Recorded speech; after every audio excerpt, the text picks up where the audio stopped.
बंदी छोड़ सतगुरु रामपाल जी महाराज जी की जय हो। परमेश्वर की सभी प्यारी आत्माओं को मुझ पवन दास का सत्साई।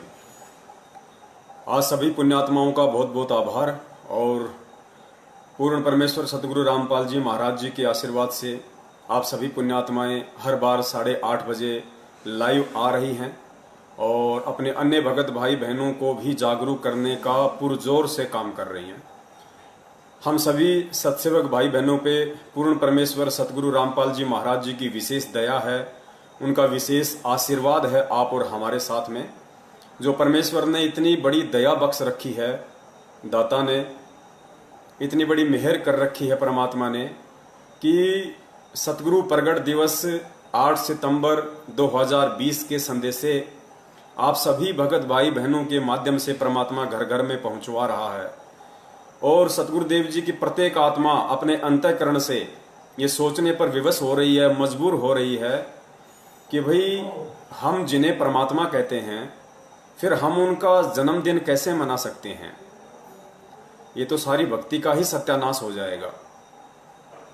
तो पुण्यात्माओं, आप और हमारी जो सेवा बन रही है सतगुरु आशीर्वाद से, परमेश्वर ने जो सेवा आप और हम जैसे तुच्छ जीवों को बख्श रखी है, पुण्यात्मा उस सेवा का कोई वारन पार नहीं है। आज वर्तमान है और वर्तमान में भगवान कभी भी अपने भगत को श्रेय नहीं देता है। भगत के शरीर छोड़ने के बाद परमात्मा एक महिमा के रूप में फिर आने वाली पीढ़ियों के सामने उन भक्तों की महिमा का एक उदाहरण पेश करता है और आगे आने वाली पीढ़ियां उन भक्तों के जो सुक्रम थे उनको आधार बना के उनसे शिक्षा लेते हुए फिर आगे अपने भक्ति मार्ग को प्रशस्त करती हैं, सावधान रहती हैं। जिस प्रकार 650 साल पहले परमेश्वर कबीर साहिब जी काशी में प्रकट हुए थे, उस समय परमेश्वर ने कितने उदाहरण पेश किए। अर्जुन सर्जुन का उदाहरण पेश किया, उसके बाद परमेश्वर ने मीराबाई जी का भी उदाहरण पेश किया, गणिका माई का उदाहरण पेश किया, परमेश्वर ने सिकंदर लोधी जी का उदाहरण पेश किया, रविदास जी का उदाहरण पेश किया। परमेश्वर ने उस समय उन आत्माओं की जो महिमा थी, उन आत्माओं के माध्यम से परमेश्वर ने जो काम करवाए या स्वयं उन आत्माओं का रूप धारण करके परमेश्वर ने जो जो सुक्रम भक्ति मार्ग में किए, पुण्यात्माओं उस समय तो उन आत्माओं को भनक भी नहीं थी कि हम क्या कर रहे हैं। करने वाले सब कुछ परमेश्वर थे। उस समय उन आत्माओं को भनक नहीं थी, क्योंकि परमेश्वर को इस बात का पता है, वो अंतर्यामी होता है कि जीव जीव होता है और पीव पीव होता है। पीव यानी परमात्मा और जीव एक आत्मा। मालिक को पता था कि यदि इनकी यहां पे महिमा बन जाएगी तो ये जीव कभी भी भ्रमित हो सकता है, भक्ति मार्ग से दूर हो सकता है, इसके मन में मान बढ़ाई उजागर हो सकती है, अहंकार आ सकता है। तो परमेश्वर ने उस समय उन आत्माओं के माध्यम से जो जो सुक्रम किए, उन महिमाओं को उस समय वर्णित नहीं किया, लेकिन आज उन आत्माओं के जाने के बाद आज वही उदाहरण आप और हमारे सामने पेश किए जा रहे हैं। उन आत्माओं को महान बताया जाता है।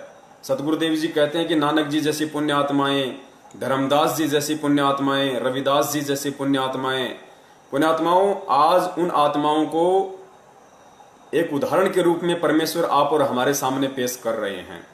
ठीक इसी प्रकार, ठीक इसी पैटर्न पे, इस भक्ति मार्ग और विधान के अनुसार सतगुरुदेव जी ने जो हमें अपने अनमोल सत्संगों में जो बताया, जो समझाया, उस आधार से पुण्यात्माओं आज जो काल भगवान के साथ में परमेश्वर के यंत्र सत्सेवकों की ज्ञान आधार से जो लड़ाई चल रही है और जो उदाहरण बन रहे हैं वर्तमान में कि परमेश्वर के बच्चे कितनी शालीनता से, कितने धैर्य के साथ में और किस तरह परमेश्वर के ज्ञान को आधार बनाते हुए विवेक के साथ में इस भक्ति मार्ग पे चल रहे हैं। सांसारिक और सामाजिक जो परिस्थितियां हैं उनको भी साथ साथ निभा रहे हैं और भक्ति मार्ग में परमेश्वर ने हमें जो सेवा दे रखी है, सुमरण दे रखा है, नित्य नियम आरतियां दे रखी हैं, जो नियम और मर्यादाएं दे रखी हैं, उनका भी साथ साथ हम निर्वाह कर रहे हैं। उनको भी हम तन्मयता के साथ में सतगुरु आशीर्वाद से निभा रहे हैं, उनको पूरा कर रहे हैं। पुण्यात्माओं, आने वाले समय में परमेश्वर ने कहा है कि 1000 वर्ष तक कम से कम ये भक्ति मार्ग निर्बाध रूप से चलेगा। यानी कलयुग में जो सतयुग है उसका समय परमेश्वर ने आगामी 1000 वर्ष के लिए निर्धारित किया है। पुण्यात्माओं, आप और हम जीव हैं, हम एक लिमिट समय के लिए यहाँ पे हैं। हमारे श्वासों का लेखा जोखा परमेश्वर ने निर्धारित कर रखा है। कोई 20 साल जिएगा, कोई 25 साल जिएगा, कोई 50 साल जिएगा, तो कोई 70 साल जिएगा। ठीक इसी प्रकार आज जो पूर्ण परमेश्वर कबीर साहिब जी, परम पूज्य सतगुरु रामपाल जी महाराज जी के स्वरूप में 8 सितंबर 1951 से इस पृथ्वी पर प्रकट हैं, विद्यमान हैं। उन्होंने भी काललोक के विधान के अनुसार कि जो आया है वो जाएगा, उस आधार से उन्होंने भी एक दिन ये जो ओवरकोट है जो अपने तेजपुंज के शरीर के ऊपर उन्होंने डाल रखा है, इसको उतारना पड़ेगा, इस कोट को भी छोड़ना पड़ेगा। तो पुण्यात्माओं, 1000 साल तक जो मार्ग चलेगा, उस समय ना ही तो सतगुरुदेव जी इस वर्तमान शरीर में रहेंगे, क्योंकि ये उन्हें भी छोड़ना पड़ेगा काललोक के विधान के अनुसार। और आप और हम जैसी पुण्यात्माओं की तो औकात ही क्या है, हमें भी छोड़ना पड़ेगा। तो पुण्यात्माओं, आगामी जो आत्माएं हैं जो 1000 वर्ष तक बिना सतगुरुदेव जी की, बिना अपने गुरु की उपस्थिति के जो भक्ति करेंगी, पुण्यात्माओं, उन आत्माओं के लिए क्या आधार रहेगा?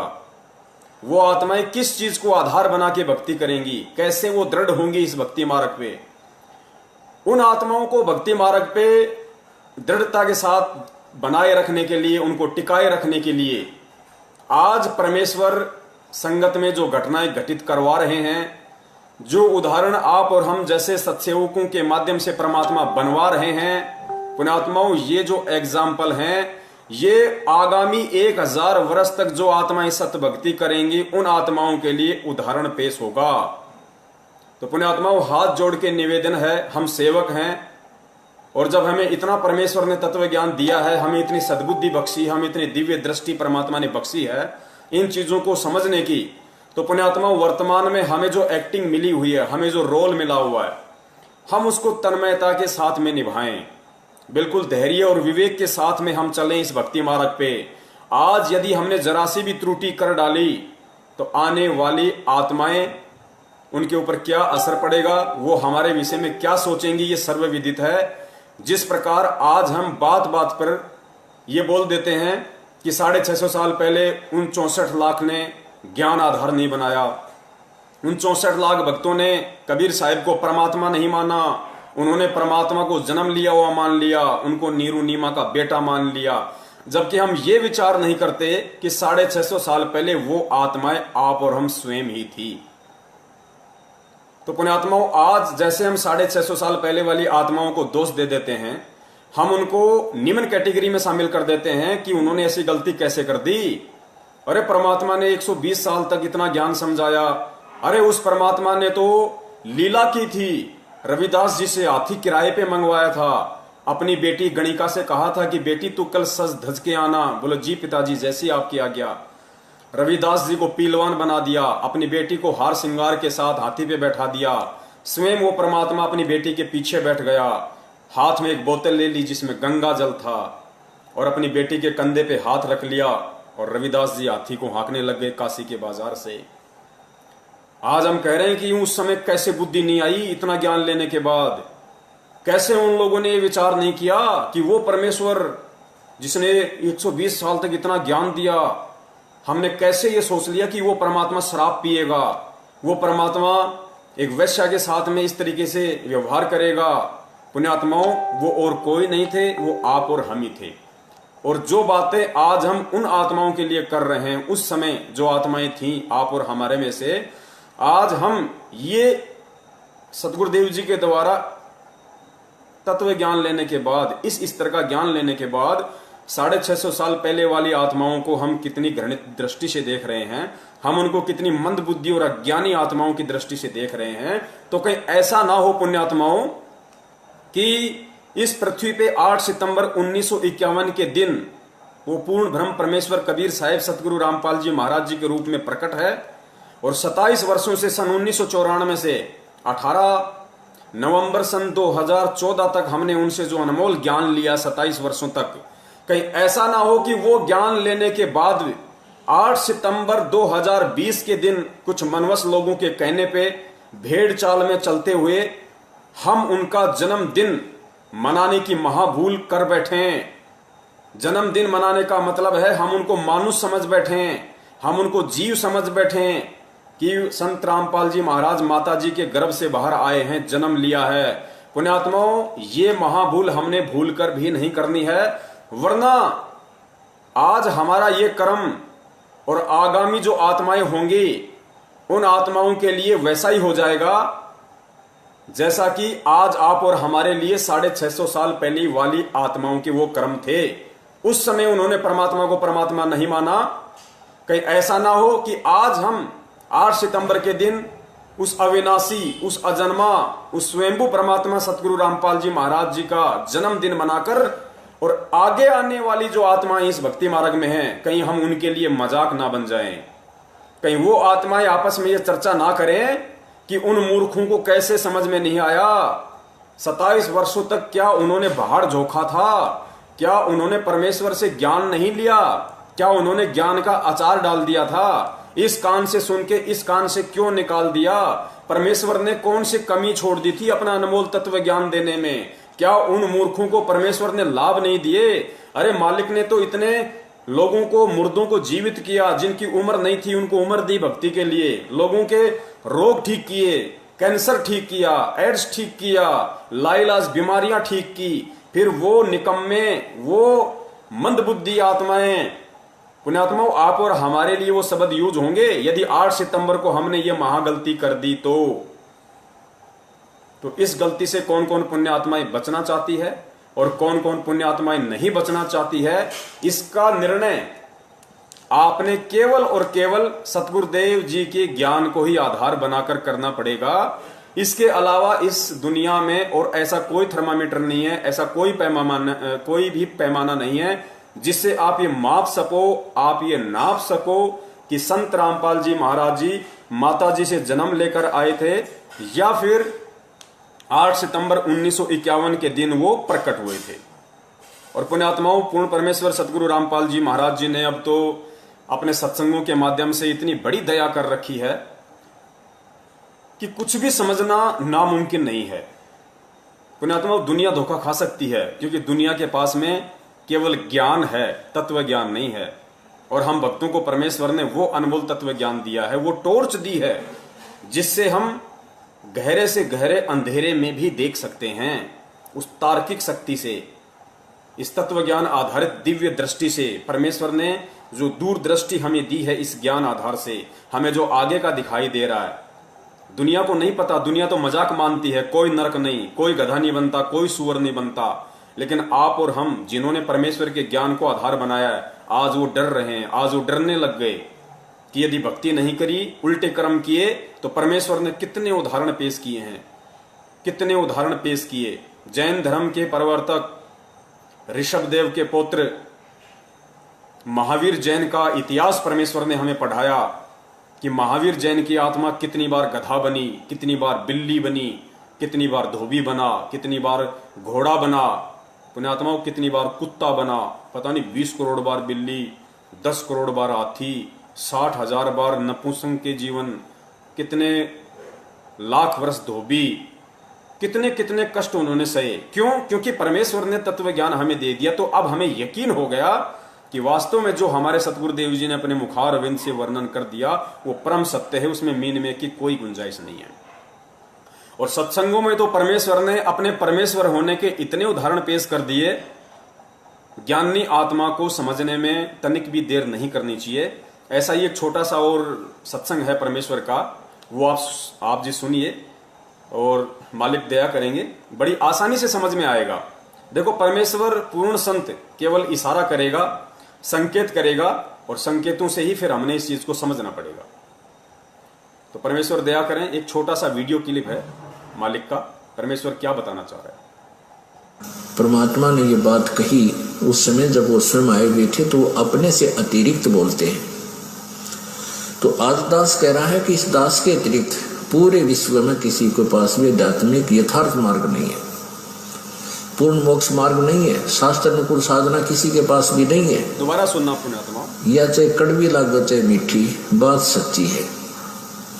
अभिमान नहीं, परमेश्वर अपने तत्व ज्ञान समझ अतिरिक्त ही बोलते हैं। सुनना, परमात्मा ने ये बात कही उस समय जब वो स्वयं आए हुए थे, तो अपने से अतिरिक्त बोलते हैं, अपने से अतिरिक्त।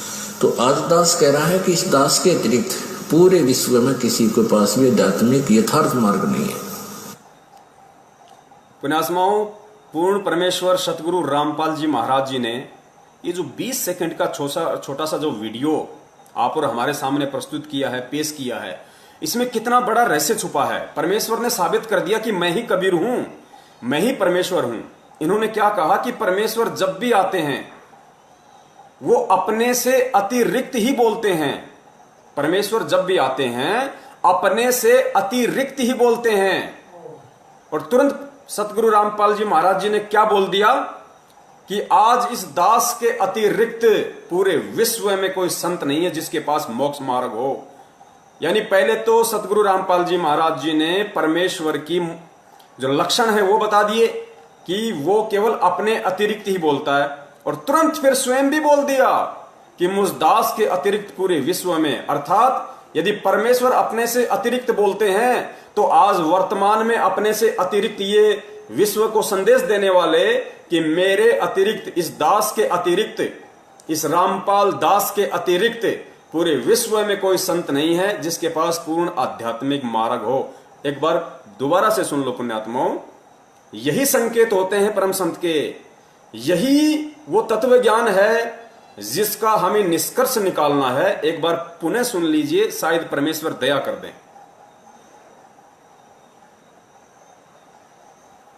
परमात्मा ने ये बात कही उस समय जब वो स्वयं आए हुए थे, तो अपने से अतिरिक्त बोलते हैं। तो आज दास कह रहा है कि इस दास के अतिरिक्त पूरे विश्व में किसी के पास भी आध्यात्मिक यथार्थ मार्ग नहीं है, पूर्ण मोक्ष मार्ग नहीं है, शास्त्र अनुकूल साधना किसी के पास भी नहीं है। पुण्यात्माओं, शब्द सैन सतगुरु की पछाणी पाया अटल सुहाग रे, यही वो संकेत है, यही वो इशारे होते हैं पूर्ण संत के सत्संगों के बीच बीच में, जो हम आत्माओं ने उनके ज्ञान को आधार बना के पकड़ना पड़ता है, समझना पड़ता है। सद्बुद्धि भी परमेश्वर ही देता है, लेकिन परमेश्वर सद्बुद्धि देगा कब? जब हम उसको परमेश्वर मानेंगे। यदि हम उनको खाली रामपाल मानेंगे, कोई संत मानेंगे, एक साधारण सा गुरु मानेंगे, तो वो सद्बुद्धि, वो परमेश्वर बख्शिश नहीं करेगा जिसकी हमें अति आवश्यकता है।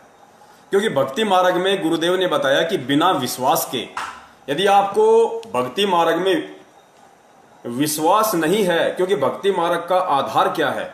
भक्ति मार्ग का आधार सर्वप्रथम शास्त्र होता है, और शास्त्र से जब यह साबित हो जाता है कि पूर्ण संत कौन है, और यदि आप उस पूर्ण संत की शरण में आ जाते हो, तो उसके बाद भक्ति मार्ग का आधार वो शास्त्र ना होकर वो परम संत हो जाता है।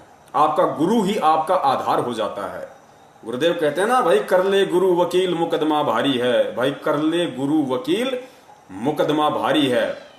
हम शरीर छोड़ते वक्त सोचें कि ये शास्त्र अपने कांख में दबा के ऊपर ले चलेंगे और हम पार हो जाएंगे, नहीं, हमें सतगुरु की ही आवश्यकता पड़ेगी। इसलिए इस भक्ति मार्ग में जब तक हमें विश्वास नहीं होगा, क्या विश्वास नहीं होगा कि मैं जिनकी भक्ति कर रहा हूं और मैं जिनकी शरण में हूं वो कोई परम शक्ति है या नहीं है। एक छोटी सी ऑडियो क्लिप, क्योंकि ये थोड़ी भूमिका बन रही है पुण्यात्माओं, आगे परमेश्वर आज जो खुलासा करवाएंगे, क्योंकि बहुत सारे भगत भाइयों की काफी शंकाओं का तो परमेश्वर ने वीडियो बनवा के 2-4 दिन से काफी तो निवारण हो गया है उनकी शंकाओं का, लेकिन कुछ एक भगत भाइयों की ये शंका रह गई कि भाई बाकी बात तो ठीक है, हमारे समझ में आ गई कि संत रामपाल जी महाराज जी अकेले वो संत हैं जिन्होंने दुनिया में ये अनमोल तत्व ज्ञान दिया है। शास्त्रों को खोल खोल कर खुले में टीवी चैनलों पे यदि किसी ने दिखाया है तो केवल हमारे पूज्य गुरुदेव सतगुरु रामपाल जी महाराज जी हैं। लेकिन हमारे शंका इतनी सी है कि भाई कबीर साहिब जी ने कभी शादी नहीं की, कबीर साहिब जी के कभी बच्चे पैदा नहीं हुए, तो समझ में हमारे ये नहीं आ रहा कि यदि 8 सितंबर 1951 से यदि वो प्रकट हैं, संत रामपाल जी महाराज जी के स्वरूप, उनके शरीर को काम में लेते हुए यदि साक्षात वो कबीर परमेश्वर ही उनके स्वरूप है, उस रूप में है, तो शादी क्यों की? अंजू मंजू वीरेंद्र और मनोज को पैदा क्यों किया? अनारो माई के पति क्यों कहलाए? ये परमेश्वर के तो ये कर्म नहीं होते कि वो शादी करता है, वो बच्चे पैदा करे। अब इस बात को तो हम झुठला भी नहीं सकते, क्योंकि उनके 4-4 बच्चे भी हैं, उन्होंने शादी भी की है। तो पुण्यात्माओं, आज का ये महत्वपूर्ण विषय होगा और ससबूत परमेश्वर इसको साबित करवा देंगे, आज ही करवा देंगे। हमारा एक भाई था पहले, अब तो वो गुरुद्रोही हो गया। देखो पुण्यात्माओं, आत्मा सब परमात्मा की है, चाहे गुरुद्रोही की हो या चाहे वर्तमान भगत की हो। राग द्वेष हमें ना गुरुद्रोही से करना है, ना हमें किसी जगत वाले से करना है, ना हमें किसी वर्तमान से करना है। तो परमेश्वर ने सिखाया ही नहीं। गुरुद्रोही अपना कर्म भोगेगा, भगत अपना सुक्रम पाएगा। ठीक है, हमें जो मर्यादा जो परमात्मा ने बताई है, गुरुद्रोही से जो बचने के तरीके परमेश्वर ने बताए हैं, हमें उनको अवश्य फॉलो करना है। बाकी राग द्वेष हमें किसी से नहीं करना। तो हमारा जो संजय भाई था वो अभी गुरुद्रोही हो चुका है, पूर्ण रूप से गुरुद्रोही हो चुका है। स्वयं वो जगत गुरु की उपाधि ले चुका है, पूर्ण गुरु की उपाधि ले चुका है, तत्वदर्शी संत की उपाधि ले चुका है वो। और उसी के जैसी कुछ माड़े संस्कार वाली जो आत्माएं हैं वो उसके पीछे लगी हुई हैं, उसको दंडवत प्रणाम कर रही हैं, उसके लिए 56 भोग लगा रही हैं। वो स्वयं 56 भोग लगाता है, बाकी उसका जो झूठा है वो अन्य भगत खा रहे हैं वहां पे हिमाचल में। तो वो भाई कहा करता था कि परमेश्वर साबित करवा देंगे, परमेश्वर साबित करवा देंगे। इसलिए दास कह रहा है कि ये पवन दास परमात्मा का कुत्ता ये नहीं कहेगा कि परमात्मा साबित करवा देंगे, परमात्मा साबित करवा देंगे। नहीं, परमेश्वर आज इसी वीडियो में साबित करवा देंगे, दास ये कह रहा है। तो भक्ति में विश्वास और कितना जरूरी है परमेश्वर पे। गुरुजी ने कितनी बार सत्संगों में जिक्र किया, बार बार किया कि बिना विश्वास के भक्ति निष्फल है। और एक छोटी सी ऑडियो क्लिप परमेश्वर की आप और सुन लीजिए, उसके बाद भूमिका जबरदस्त बन जाएगी। क्योंकि पुण्यात्माओं, जब तक यदि कोई मकान बनाना चाहता है, कोई बिल्डिंग खड़ी करना चाहता है, तो गुरुदेव ने बताया कि फाउंडेशन बहुत स्ट्रांग होना चाहिए, मजबूत होना चाहिए, नींव मजबूत होनी चाहिए। नींव जितनी मजबूत होगी, बिल्डिंग चाहे उसके ऊपर उतनी ही ऊंची खड़ी कर लो, जरा सा भी दिक्कत नहीं आएगी। तो हमें थोड़ी भूमिका बनानी पड़ेगी पहले, उसके बाद फिर हम आज जो खुलासे होंगे जो परमेश्वर की दया से, उसके बाद हमें पक्का यकीन हो जाएगा कि वास्तव में यही लीला है परमेश्वर की। इसी लीला में तरीके से हम जिन्हें सतगुरुदेव जी, संत रामपाल जी महाराज जी यानी पूर्ण ब्रह्म कबीर साहिब जी का बेटा बेटी कहते हैं, अंजू मंजू मरन मनोज वीरेंद्र, भाई ये संत रामपाल जी महाराज जी के बेटा बेटी नहीं, ये तो लीला कुछ और है जो परमेश्वर आगे साबित करवाएंगे।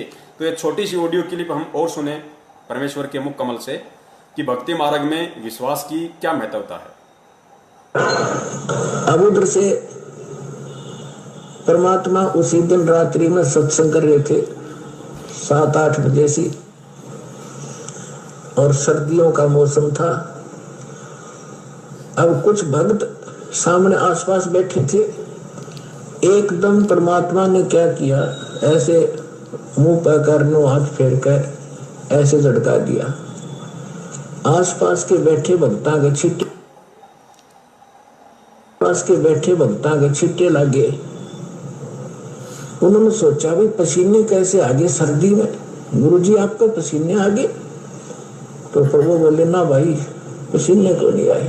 और क्या था, ये पानी कहाँ से आ गया? कि मेरे भगत का जहाज डूबा था, दामोदर सेठ नहीं था भी नाम लेकर गया था, कहा जी हाँ जी, उसका जहाज डूबा था भाई। अब वो उसने बचा कर आया हुआ है। अब वो भगत सोच रहे थे अब भाई, अब क्योंकि हम भक्ति अवश्य करते हैं लेकिन विश्वास दृढ़ नहीं होता। अब परमात्मा कहते हैं कहाँ हो तो हरि नाम से जब मन में नहीं विश्वास, बिना विश्वास के जो भक्ति करते हैं वो सफल नहीं होते हैं। तो वो कच्चे से थे और मन में उनका न्यू थी, ऐसे ही शब्द गा रहे थे, ज्ञान सुना रहे थे, पसीने आगे होंगे, हमारे सामने बैठे और वहां कैसे समुद्र में जहाज में बचा के आए हैं। वो तो बात कही आई। परमेश्वर कह रहे हैं कि क्या होत हरि नाम बिना, क्या होत हरि नाम से जो मन में ना विश्वास। यानी यदि आपने अपने सतगुरुदेव जी से नाम दीक्षा भी ले ली, क्या होत हरि नाम बिन, गुरु नाम नहीं कहा, हरि नाम। हरि कौन? हमारे पूज्य परमेश्वर। तो क्या होत हरि नाम से जो मन में ना विश्वास। परमेश्वर कहते हैं यदि तुम्हें इतना भी विश्वास नहीं है कि मैं जिसकी भक्ति कर रहा हूं, जिसने मुझे नाम दीक्षा दी है, वो कौन है? वो खाली एक संत है या सारी सृष्टि का रचनहार है? जब तक तुम्हें इतना भी विश्वास नहीं होगा तो उस नाम का कोई यूज नहीं है, चाहे रात दिन उसके रट्टे लगाते रहना। गुरुदेव कहते हैं ठीक है, जैसा करोगे वैसा मिल जाएगा, लेकिन जिस चीज के लिए हम भक्ति कर रहे हैं, जो पापड़ बेल रहे हैं, संघर्ष कर रहे हैं, वो है मोक्ष। मोक्ष नहीं हो पाएगा जब तक हम गुरुदेव पे विश्वास नहीं करेंगे। तो पुण्यात्माओं, ब्लाइंड फेथ की जब जब सतगुरु रामपाल जी महाराज जी बात करते हैं तो ब्लाइंड फेथ के विषय में उन्होंने कहा कि सतगुरु के ऊपर, अपने गुरु के ऊपर, उनके प्रत्येक वचन के ऊपर तुम लोगों ने ब्लाइंड फेथ करना होगा, अंधविश्वास करना होगा। और साथ ही परमेश्वर ने फिर यह भी क्लियर किया कि ब्लाइंड फेथ केवल अपने गुरु के ऊपर ही करना है। जब तुम्हारा गुरु तुम्हें यह साबित कर दे कि मैं ही सच्चा गुरु हूं और मैंने तुम्हें जो मंत्र दिए हैं वो वास्तविक यथार्थ सत्य भक्ति के मंत्र हैं, ये वही मंत्र हैं जो परमेश्वर ने 650 साल पहले आके दिए, जो धर्मदास जी को दिए, मलुक दास जी को दिए, गरीबदास जी को दिए, दादू जी को दिए, नानक जी को दिए, और उन आत्माओं का उद्धार हुआ। उसके बाद पुण्यात्माओं, हमें ब्लाइंड फेथ केवल और केवल सतगुरु पे करना है, सतगुरु के भाई पे नहीं, सतगुरु की मां पे नहीं, सतगुरु के पापा पे नहीं, सतगुरु के भाई बंधुओं पे नहीं, उनके कोऑर्डिनेटर सिस्टम पे नहीं, केवल सतगुरु के ऊपर। और यही हम लोगों ने सबसे बड़ी मूर्खता की, हम लोगों ने सबसे बड़ा जो धोखा खाया भक्ति मार्ग में, वो यही खाया कि सतगुरु पे तो हमें पता नहीं विश्वास हुआ या नहीं हुआ, लेकिन सतगुरु के पीछे जो उनके परिवार वाले थे, जो रिश्तेदार थे, जो एक मैनेजमेंट सिस्टम बना हुआ था, उन लोगों पे हमने आवश्यकता से ज्यादा विश्वास कर दिया। अपनी सर की पगड़ी उतार के उनके चरणों में रख दी हमने। वो ब्लाइंड फेथ हमारा गलत था, हमारा रॉन्ग था। हमें गुरुदेव ने केवल परमेश्वर पे विश्वास करना सिखाया, अपने ऊपर विश्वास करना सिखाया कि अपने गुरु पे ब्लाइंड फेथ करो, गुरु के परिवार पे नहीं। लेकिन हमने गुरु पे कम और परिवार पे ज्यादा विश्वास किया। आज दुर्गतियां हो रही है, संगत में दुर्गतियां, बेमौत मर रहे हैं सारनामी लोग, सतनामी लोग, प्रथम नाम बेमौत मर रहे हैं। इसका मतलब ये नहीं कि यदि आपको नहीं मालूम पड़ रहा तो संगत में दुर्गति नहीं हो रही। संगत में दुर्गतियां हो रही हैं। जिन्होंने परमेश्वर को परमेश्वर नहीं माना, जिन्होंने सतलोक आश्रम मैनेजमेंट हरियाणा के कहने पर राजनीतियां की हैं, आरक्षण बाजियां की हैं, भगत समाज को प्रेरित करके उनका खून निकलवाया है, वो खून फिर प्राइवेट संस्थाओं को ऊंचे पैसों में बेचा गया है, व्यापार किया गया उनके खून का, गुरु की आड़ में, रक्तदान की आड़ में, और फिर सार नाम की आड़ में कितने भक्तों को मूर्ख बनाया गया कि कितने भगत उनके चक्कर में आके परमेश्वर से दूर हुए हैं। तो पुण्यात्मा, ब्लाइंड फेथ हमें केवल परमेश्वर पे करना है। और यही महागलती 8 सितंबर 2020 को हजारों की संख्या में लोग करने जा रहे हैं, हजारों की संख्या में। और परमेश्वर बार बार अपने सत्सेवक बच्चों को निमित्त बना रहे हैं कि वो गलतियां करने से मेरे बच्चे बचें। तो पुण्यात्माओं, अब हम आगे बढ़ते हैं। एक छोटा सा वीडियो परम पूज्य सतगुरु रामपाल जी महाराज जी का, उनके मुखारविंद से एक अनमोल वचन। ये वीडियो आप सुनोगे पुण्यात्माओं, आपकी आत्मा गदगद हो जाएगी कि परमेश्वर ने स्पष्ट संकेत दे दिया, खुलकर संकेत दे दिया। इस वीडियो में आप ये ना समझना कि इससे पहले कबीर साहिब जी का प्रकरण चल रहा था और उस आधार से परमात्मा अपने ऊपर लेके कह रहे हैं। नहीं, इस वीडियो में परमेश्वर ने अपने आप को जनाते हुए कि मैं ही कबीर हूं, मैं ही परमात्मा हूं, स्पष्ट रूप से वो नहीं बोल पा रहे अपने विधान के अनुसार, काल भगवान को दिए गए वचन के अनुसार, लेकिन पुण्यात्माओं उन्होंने स्पष्ट बोलने में कोई कमी भी नहीं छोड़ी इस छोटे से वीडियो में, 1.5 मिनट के वीडियो में। और परमेश्वर की जो आत्माएं होंगी वो तुरंत पकड़ जाएंगी इस बात को कि सतगुरु रामपाल जी महाराज जी के रूप में हमारे सामने कौन प्रकट है, कौन उपस्थित है। और 8 सितंबर को हम उनका जन्मदिन मनाकर कितनी बड़ी महाभूल अपने जीवन की करने जा रहे हैं। सुनिए परमेश्वर के मुखारविंद से, एक एक शब्द को ध्यान से सुनना पुण्यात्मा, वो एक एक शब्द को।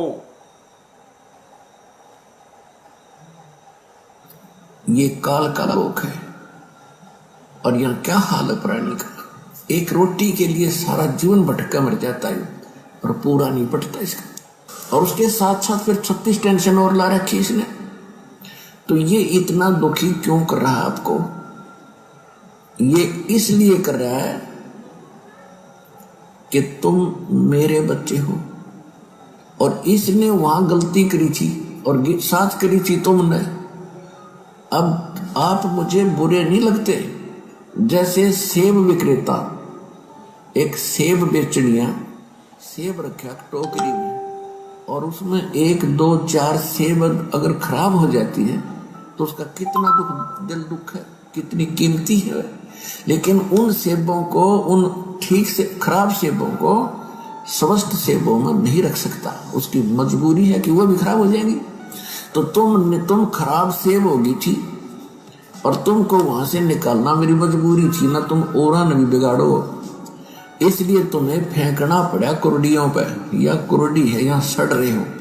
और अब भी मुझे, अब वो एक उदाहरण है, लेकिन आत्मा और सेब में इतना अंतर है कि तुम्हारे अंदर मलिनता आ गई थी, अब यहाँ भट्ट में तुम जल रहे हो। अब तुम्हें ज्ञान देकर और सच्चाई बताकर मैं फिर आपको वापस ले जाना चाहता हूँ, और ऐसा मंत्र दूंगा तुम फिर से उसी स्थिति में आ जाओगे, ऐसे भक्ति युक्त हो जाओगे।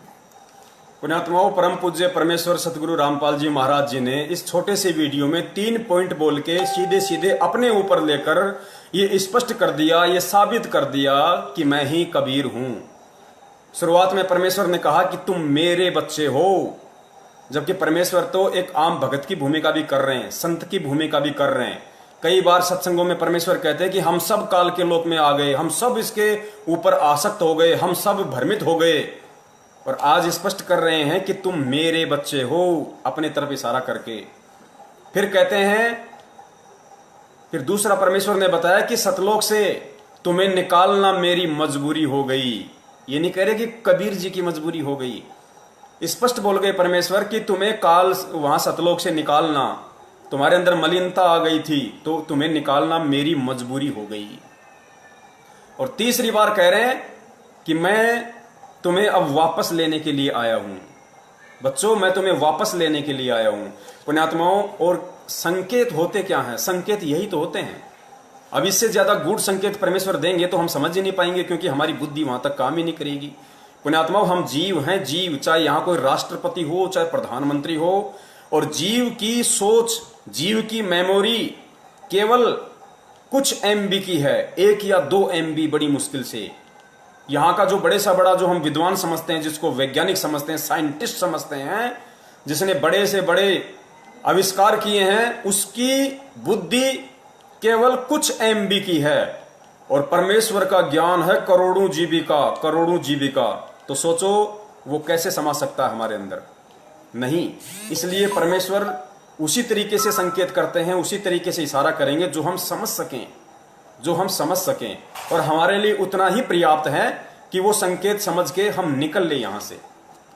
तो विषय हमारा सतगुरु प्रकट दिवस को लेकर है, और 2 दिन तक और परमेश्वर दास को लाइव लेके आएंगे छोटे छोटे मुद्दों पे, ताकि परमेश्वर की आत्माओं तक संदेशा ज्यादा से ज्यादा जाए। और दास निवेदन करेगा, अब आगे परमेश्वर महाखुलासा करवाएंगे उस बात का जिन लोगों को यह शंका है कि यदि आपके गुरु सतगुरु रामपाल जी महाराज परमात्मा हैं, पूर्ण ब्रह्म परमेश्वर हैं, यदि वो प्रकट हुए हैं, आज साक्षात संत रामपाल जी महाराज के स्वरूप में हैं, तो फिर उनके बच्चे क्यों, उन्होंने शादी क्यों की, उन्होंने स्त्री भोग क्यों किया? तो उसके लिए दास निवेदन करेगा, ज्यादा से ज्यादा आप जी शेयर को बटन दबाएं, शेयर का बटन दबाएं, और ज्यादा से ज्यादा जितने भी फेसबुक के ग्रुप हैं, क्योंकि पुण्यात्माओं मजा तभी आएगा जब संदेशा हमारे भगत भाइयों तक ज्यादा से ज्यादा जाएगा। पुण्यात्माओं, भगत ही नहीं, जगत वालों को भी परमेश्वर के वचन सुनने में बड़ा आनंद आ रहा है वर्तमान में, क्योंकि हर आदमी दुखी है और हर आत्मा परमात्मा की है, और ऊपर से ठीक का समय आ गया। तो पुण्यात्माओं, बच के कोई निकल नहीं सकता, सबको इस परमेश्वर की शरण में आना पड़ेगा। तो अब हम बढ़ते हैं हमारे उस खुलासे की तरफ जो परमेश्वर ने आज हम दासों को निमित्त बनाया है भगत और जगत को संदेशा दिलवाने के लिए। तो पुण्यात्माओं, सतगुरुदेव जी ने अपने सत्संगों में कोई कमी नहीं छोड़ी, हर पॉइंट को उन्होंने क्लियर किया है। अब कमी यदि ना समझी कि कहीं न कहीं है तो केवल हम जीवों की है, क्योंकि या तो हम ध्यान से उनके सत्संग नहीं सुनते, या फिर हम परमेश्वर को परमेश्वर ना मान के और एक आम संत की तरह उनके साथ व्यवहार करते हैं और भक्ति भी करते रहते हैं, तो वो सद्बुद्धि हमें बख्शिश नहीं होगी जो एक सुयोग्य भगत को होनी चाहिए। तो इस बात का जो सबूत है, जो खुलासा है, वो सन 2012 में ही परमेश्वर सतगुरु रामपाल जी महाराज जी ने सतलोक आश्रम बरवाला में ये पुस्तक लिखी थी जिसका नाम है कबीर सागर का सरलार्थ। इसको 2016 में सतलोक आश्रम मैनेजमेंट हरियाणा ने टाइपिंग करवाकर अपने धार्मिक व्यापार के लिए संगत में भिजवा दिया, बंटवा दिया इसको। लेकिन और कहा कि सन 2016 में एक लेटर निकाला इन लोगों ने कि संत रामपाल जी महाराज जी ने हिसार जेल से लिख के भेजा है 400 पेज का कबीर सागर, जबकि इसकी भूमिका में लिखा हुआ है, आप पढ़ना पुण्यात्माओं, दास इतना नहीं पढ़ा पाएगा आपको सारा, क्योंकि समय का अभाव है, इंटरनेट का भी अभाव है, दास के पास इतना नेट नहीं है। इसकी भूमिका में लिखा हुआ है, सतगुरु रामपाल जी महाराज जी स्वयं कह रहे हैं कि इस दास ने मात्र 2 महीने के अंदर अंदर पूरे कबीर सागर को पढ़ा, उसका निष्कर्ष निकाला, और पूरा निष्कर्ष निकाल के मात्र 2 महीने के अंदर अंदर सन 2012 में इस कबीर सागर को लिपिबद्ध कर दिया था। मैनेजमेंट ने तो केवल इसको टाइप करवाया, टाइप, और कुछ मिलावट भी कर रखी है, वो भी आपको बताएंगे, वैसे तो वीडियो बने हुए हैं उसके ऊपर। तो परमेश्वर ने इसी के अंदर वो गहरा रहस्य छुपा रखा है। उस सवाल का जवाब परमेश्वर ने इस कबीर सागर के पेज नंबर 70 के ऊपर छुपा रखा है पुण्यात्माओं। पेज नंबर 70 ध्यान से पढ़ना, ज्यादातर भक्तात्माओं के घर पे रखा भी होगा। तो चलिए हम सीधे चलते हैं point two point page number 70 पे।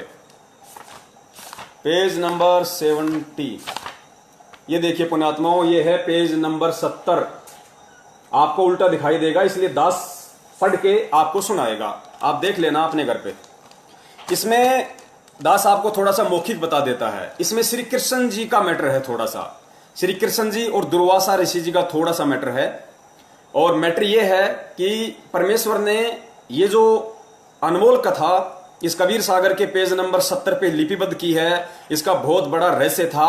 और पुण्यात्मा, जब तक ठीक का समय नहीं आएगा, जब तक किसी भी चीज को बताने का, किसी भी चीज को वायरल करने का ठीक का समय नहीं आएगा, तब तक ना ही तो उस चीज को परमेश्वर बताता है और ना ही उस चीज को बताने के लिए और उस चीज को समझने के लिए अपने किसी भगत को सद्बुद्धि देता है। जब ठीक का समय आएगा तो परमात्मा भैसाराम से भी वेद मंत्र बुलवा देगा, वो इतना समर्थ है। तो दास की और मेरे जितने भी सत्सेवक भाई बहन हैं, उनकी कोई औकात नहीं है कि हम आप लोगों को इस वक्त ये संदेश दे सकें। हमारी स्थिति तो उस गधे के जैसी है जिसके विषय में कहा जाता है कि अल्लाह मेहरबान तो गधा पहलवान। तो हमारे ऊपर तो हमारे पूर्ण ब्रह्म परमेश्वर, वो अल्लाह, वो सतगुरु रामपाल जी महाराज जी मेहर है, उनकी मेहर है, वो मेहरबान है, जो हम जैसे गधों को पहलवान बना के संगत में छोड़ रखा है और अपने भगत भाई बहनों तक संदेशे जा रहे हैं। तो इसमें जो प्रकरण है वो दुर्वासा ऋषि और श्री कृष्ण जी को लेकर है। दास थोड़ा सा मौखिक बता देता है, फिर आपको ये पढ़कर भी बता देगा ताकि आपको और अच्छे से समझ में आए। तो परमेश्वर ने इसमें लिखा है, चलो पहले दास आपको पढ़ के बता देता है पुण्यात्माओं। श्री कृष्ण जति और दुर्वासा निराहारी थे। श्री कृष्ण जी जति पुण्यात्माओं, इसी कबीर सागर के पेज नंबर 70 पे परमेश्वर ने 2 प्रकार के जति बताए। एक जति वो होता है जो कभी स्त्री भोग नहीं करता, और दूसरा जति वो होता है जो सिवाय अपनी औरत के अन्य किसी के साथ भोग नहीं करता है। 2 प्रकार के परमेश्वर ने जति बताए हैं पुण्यात्माओं। अंतर्यामी परमेश्वर को मालूम था इस बात का कि दुनिया तो बहुत देरी से समझेगी, मेरे से नाम उपदेशी जो भगत हैं उनके 2 ग्रुप बनेंगे, ए और बी, सत्सेवक और मैनेजमेंट, और आपस में उनका इन बातों पे तर्क वितर्क होगा, वाद विवाद होगा। तो अंतर्यामी परमेश्वर ने 2012 में ही ये महत्वपूर्ण उदाहरण प्रस्तुत करके छोड़ दिया था कि जब ठीक का समय आएगा तो एक भाई दूसरे भाई को समझाने के लिए मेरे द्वारा लिपिबद्ध इस कहानी का उपयोग करेगा। वो अंतर्यामी परमेश्वर है पुण्यात्माओं। श्री कृष्ण जति और दुर्वासा निराहारी थे। निराहारी वो होता है जो आहार नहीं करता, जो भोजन के ऊपर आश्रित नहीं होता, जो अन्न के ऊपर आश्रित नहीं होता, उसको निराहारी कहते हैं, गुरुदेव ने बताया। कबीर जी ने कहा कि हे धर्मदास, आप जी को पता है कि श्री कृष्ण जी की 8 स्त्रियां तो वे थी जिनसे उन्होंने विवाह किया था। 16,000 वे स्त्रियां थीं जिनको एक राजा से युद्ध करके छीन कर लाए थे, तथा अन्य जो मथुरा वृंदावन की गोपियां थीं, इन सब के साथ श्री कृष्ण जी ने भोग विलास और कोष्टक में लिखा हुआ सेक्स करते थे। एक दुर्वासा ऋषि थे, वे निराहार रहते थे, दिन में केवल 1 तिनका दूब घास का खाते थे। दूब को ध्रुवा भी कहते हैं। केवल दूब के घास मात्र तिनके पर आधारित रहने के कारण ऋषि का नाम दुर्वासा प्रसिद्ध हुआ। एक समय कुछ गोपियों को दुर्वासा ऋषि के दर्शन करने की इच्छा हुई, परंतु दुर्वासा ऋषि का आश्रम यमुना नदी के उस पार था। गोपियों ने श्री कृष्ण जी से दुर्वासा ऋषि के दर्शन करने तथा उनको भोजन करवाकर साधु भोज का पुण्य लेने की इच्छा व्यक्त की। श्री कृष्ण जी ने कहा कि बहुत अच्छा उद्देश्य है, जाओ। गोपियों ने समस्या बताई कि भगवान, यमुना नदी में अथाह जल बह रहा है, कैसे पार करेंगी। श्री कृष्ण जी ने कहा कि तुम जमुना नदी के किनारे खड़ी होकर यह शब्द कहना कि हे जमुना, पुण्यात्माओं ध्यान से सुनना, ये बहुत बड़ा प्रकरण है, बहुत बड़ा, परमेश्वर को परमेश्वर साबित करेगा ये प्रकरण, कि परमेश्वर के ना बच्चे हैं जिन्हें आप अंजू, मंजू, मनोज, वीरेंद्र, इन चारों को जिन्हें आप सतगुरु रामपाल जी महाराज जी का बेटा बेटी समझ रहे हैं, ये उनके बेटा बेटी नहीं है। ये किस आत्मा के बेटा बेटी हैं और किस विधि से, किस लीलामय तरीके से ये परमेश्वर से उत्पन्न हुए हैं, सर्जन हुए हैं, ये साबित होगा आज। श्री कृष्ण जी ने कहा कि तुम जमुना नदी के किनारे खड़ी होकर यह शब्द कहना कि हे जमुना दरिया, यदि श्री कृष्ण जति हैं, जति यानी जिन्होंने भोग विलास नहीं किया, यदि श्री कृष्ण जति हैं और हमारे साथ भोग विलास नहीं किया तो हमें रास्ता दे दो। जब वापस आओ तो जमुना के किनारे कहना कि हे जमुना दरिया, यदि दुर्वासा ऋषि पवन आहारी हैं तो हमें रास्ता दे दो। सैकड़ों गोपियां भोजन के थाल लेकर चली। यमुना नदी के किनारे जब ये शब्द बोले कि यदि श्री कृष्ण गोपाल जति हैं और हमारे साथ भोग विलास यानी सेक्स नहीं किया है, फिर यहां परमेश्वर ने कोष्टक में जति क्या होता है उसका एग्जाम्पल दे रखा है। जति 2 प्रकार के होते हैं, एक तो जिसने कभी स्त्री भोग नहीं किया हो, पुण्यात्मा ध्यान रखना, सतगुरुदेव जी के ऊपर यही जति वाला उदाहरण पेश होगा आगे। एक जति वो होता है जिसने कभी भी स्त्री भोग नहीं किया हो, दूसरा जिसने अपनी पत्नी के अतिरिक्त अन्य स्त्री से कभी मिलन नहीं किया हो, तो हमें रास्ता दे दो। उसी समय जमुना नदी का पानी घुटनों तक आ गया, इतना गहरा रह गया। सब गोपियां नदी पार कर गई। फिर से जमुना दरिया किनारों तक भरकर बहने लगी। गोपियों ने जमुना पार करते ही वापस जमुना उसी वेग से बहने लगी। यह देखकर सभी गोपियों ने विचार किया, पुण्यात्मा देखना गोपियों ने क्या विचार किया। यह देखकर सभी गोपियों ने विचार किया कि श्री कृष्ण जी ने हमारे साथ अनेकों बार विलास किया है, श्री कृष्ण जी ने हमारे साथ अनेकों बार सेक्स किया है, भोग विलास किया है, शारीरिक संबंध बनाए हैं। यह कैसा चमत्कार है। सब गोपियां यह विचार करती हुई दुर्वासा ऋषि के आश्रम में पहुंची। ऋषि दुर्वासा के सामने भोजन का थाल रखकर भोजन खाने की प्रार्थना की। ऋषि ने कहा कि देवियों, मैं आहार नहीं करता, केवल वायु पर या एक तुनका दूब घास का खा लेता हूं। उपस्थित सर्व भक्तों ने यही बताया। तब गोपियों ने कहा कि ऋषि जी, हम बड़ी श्रद्धा के साथ भोजन बनाकर लाई हैं, आप भोग नहीं लगाओगे तो हमारा दिल टूट जाएगा। यह कहकर बार बार विनय करने लगी। तब ऋषि दुर्वासा जी ने सबका भोजन सारा का सारा खा लिया। गोपियों को आश्चर्य भी हुआ और अपने भोजन को खाने से मिलने वाले पुण्य से खुशी भी हुई और अपने गांव को चल पड़ी। यमुना दरिया पर आकर उनको याद आया कि क्या शब्द कहना है। उन्होंने कहा कि हे जमुना दरिया, यदि दुर्वासा जी पवन आहारी हैं, जो केवल वायु पर आधारित हैं, भोजन नहीं करते हैं, यदि दुर्वासा जी पवन आहारी हैं तो हमें रास्ता दे दो। उसी समय जमुना दरिया का पानी घुटनों तक रह गया। सभी गोपियां दरिया पार कर गई। फिर से यमुना दरिया उसी तरह भरकर वेग में बहने लगी। श्री कृष्ण जी ने गोपियों से पूछा, कहो कैसा रहा सफर। सब गोपियां मुस्कुराकर अपने अपने घर चली गई और बोली, आपको सब पता है। संत गरीबदास जी गांव छुड़ानी जिला जजर हरियाणा वाले को परमेश्वर कबीर जी ऐसे ही मिले थे जैसे सेठ धर्मदास जी को मिले थे। उनको भी सतलोक ले जाकर वापस छोड़ा था, उनको भी तत्व ज्ञान बताया था, उनका ज्ञान योग खोला था। संत गरीबदास जी ने अपनी अमृतवाणी में कहा है, पुण्यात्माओं, ये श्री कृष्ण जी की कथा का जिक्र आज से 300 साल पहले बंदी छोड़ गरीबदास जी महाराज जी ने भी अपने सदग्रंथ साहिब में लिपिबद्ध कर दिया था। केवल आज आप और हम इस बिचली पीढ़ी वाली पुण्यात्माओं के लिए, ताकि उनको अपने सतगुरुदेव जी में साक्षात कबीर भगवान के दर्शन हो, उनको अपने गुरु में किसी भी प्रकार का कोई मीन मेख दिखाई ना दें, उनके मन में यह तनिक भी शंका और भ्रम पैदा ना हो, ना कोई कर सके इस दुनिया में कि मेरा गुरु कबीर नहीं है, मेरा गुरु तो साक्षात ही कबीर है। 350 साल पहले गरीबदास जी महाराज जी ने भी सतग्रंथ साहिब में लिपिबद्ध कर दिया। और आज पूर्ण परमेश्वर सतगुरु रामपाल जी महाराज जी ने, जिन्होंने कबीर साहिब जी की भी भूमिका निभाई, आदरणीय गरीबदास जी महाराज जी की भी जिन्होंने भूमिका निभाई, और आज स्वयं साक्षात प्रकट है, उन्होंने भी इस कबीर सागर के सरलार्थ पेज नंबर 70 पे भी इस बात को लिपिबद्ध कर दिया, सिर्फ आप और हम जैसी अंध पुण्यात्माओं की आंखें खोलने के लिए। तो आदरणीय गरीबदास जी महाराज जी ने क्या लिखा है? गरीब कृष्ण गोपी का भोग कर, गरीबदास जी महाराज जी कह रहे हैं कि गरीब कृष्ण गोपी का भोग कर, श्री कृष्ण ने गोपिकाओं का भोग करके, उनके साथ भोग विलास करके, सेक्स करके भी, गरीब श्री कृष्ण गोपी का भोग कर फेर जति कहाया, जाकी गति पाई नहीं ऐसे त्रिभुवन राया। परमेश्वर ने साबित किया है कि श्री कृष्ण जी पुण्यात्माओं एक 3 लोक का एक विभागीय मंत्री भी नहीं कह सकते, क्योंकि जिस रूप में वो सर्जन थे वो श्री कृष्ण जी रूप में सर्जन थे। विभागीय मंत्री उनको श्री विष्णु रूप में कह सकते हैं।